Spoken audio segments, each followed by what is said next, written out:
बारडोली बस अपघातात जळगावच्या भुसावळ तालुक्यातील कुऱ्हेपानाचे गावातील रहिवासी असलेले घनश्याम बरकले यांचा दुर्दैवी मृत्यू झाला।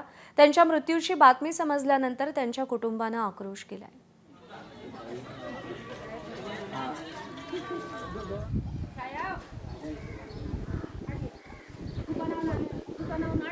घरातला एक मेन माणूस होता, तो कमवणारा, घराचा पाया होता।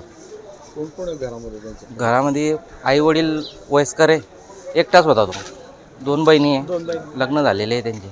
आमच्यापर्यंत अशीच उडत बातमी आली होती की ॲक्सिडेंट झालेला आहे आणि आम्ही काही तासाने तपास केला तर बोलले की जागेवर एक्सपायर आहे। किंवा इकडनं रोज कसे जायचे ड्युटीला वगैरे? ड्युटीला कंपल्सरी जायचे ते, बिलकुल म्हणजे लॉंग टूरची ड्युटी होती त्यांची, सुरत पुणा वगैरे असं। ड्युटीचा काही प्रॉब्लेम नव्हता त्यांचा। आम्ही सोबतच लागलो 2013मध्ये।